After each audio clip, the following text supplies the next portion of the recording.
Hello and welcome to Gardening at 58 North. In this video I'd like to show you how to plant up an avocado plant. I'm just going to talk about a couple of different varieties of avocados that are out there, and I'm just going to say what I'm going to try and do for growing my avocado. So firstly, there's quite a few different varieties of avocado. I think there's about 7 that are widely available in many countries, but there's even more than that. So here in the UK everyone pretty much has the Hass variety. So I'll show you a picture of what the Hass variety looks like. I'm not sure about other countries in the world, but certainly here in the UK, and I think a lot of Europe as well, Hass is the one you get in all the shops. And this is what a Hass looks like.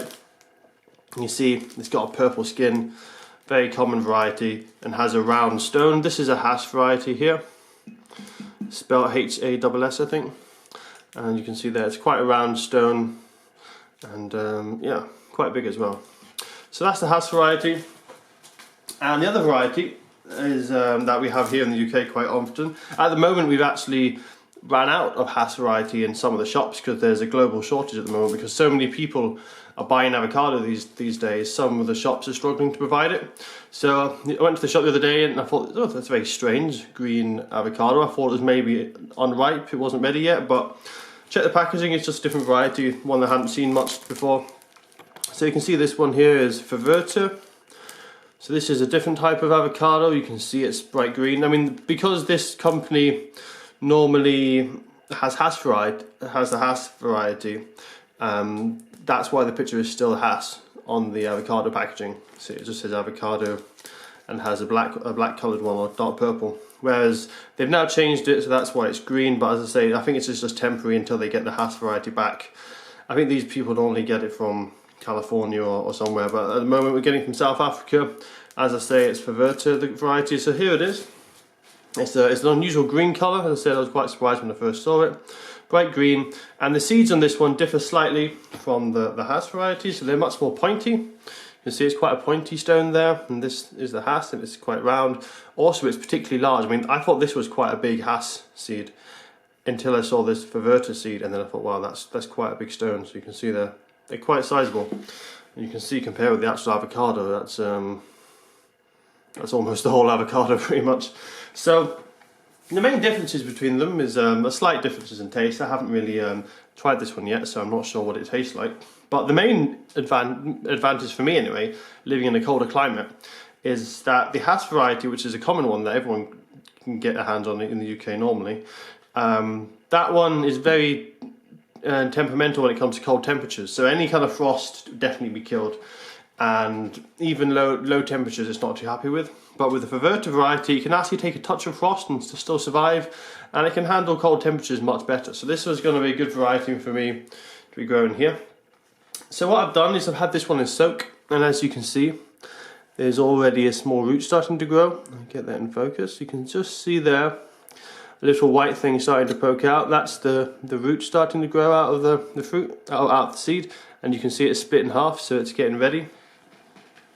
Now, what I've noticed is I was going to be doing this video quite a while ago, but I kept soaking them in the water like this. This is how I've been having them, just sitting in the water. And I know there's been quite a bit of debate whether to peel off the skin or not to peel off the skin. So I erred on the side of caution. I didn't peel it off. I've had 5 or 6 now sitting in water, some of them for 6 months, constantly refreshing the water, absolutely no growth. Then about a month ago I got this one, peeled the bottom off, and it's got a seed and it started to split straight away. So I was going to say, if you are going to grow them, I would peel off all the brown stuff. This one was quite hard to get off the top, and I will actually have to score it with my finger now, because that will actually make it quite hard for the shoot to come out the top of it. So I'm just going to try and just break it there. So there we are. The shoot should now come out the top quite easily, and it will split open more later on. So yeah, I would take off the brown coating. It basically acts a bit of like a barrier to the water, stops the water getting into the seed, stops it swelling up and splitting and starting the germination process. So I would take them off. Make sure you keep the water refreshed well, and it should grow pretty quick. As I say, this was probably about a month, and it's starting to crack open, and we've already got some seeds some roots starting to appear. So this should be ready now to plant. Now a lot of people, they grow them in water for ages. You can actually grow quite a large tree. You can grow probably about 2 or 3 foot just in water. But the nutrients isn't as good in the water. The plants, the roots aren't going to do as well. And when you transfer them into soil, they're going to really struggle with the transition from some water, into soil. So what I'm doing is, as soon as I've seen this has swelled up enough, I'm going to plant this now in the soil. I think it's now ready. I know it's going to germinate now that it's started. So the soil I'm using is a very loose mix. I've put in probably just under a half perlite, maybe a third perlite, somewhere between a half and a third anyway. So it's a very loose soil. Avocados like a very loose soil. They like it free drained as well. So I'm just going to sprinkle that in the bottom there. You can see quite a good amount of perlite in the mix. Check the level. So I'm going to bury it fairly deep for a plant. Because it's a big seed, you can bury it quite deep. So I'm going to bury it about that deep. I'm not covering it twice its own height because it's such a big seed, that's going to be the bottom of the pot. And then it's not going to have much space for the roots to grow into. There we are, I'm just going to cover it up like that, keep it watered. Hopefully it'll do well. So as I say, very free draining mix, lots of perlite in it to keep it free draining, and a very loose mix to help the roots grow. I think avocados can have a bit of problem if they're in a damp soil, they can rot off quite easily, so they need to be a good free draining compost. So yeah, I'm also going to try growing this Fuerte variety as well. So in a few weeks time I'll hopefully do an update video on this, and I can hopefully it starts to germinate and I can pop it into a pot as well, just like this one.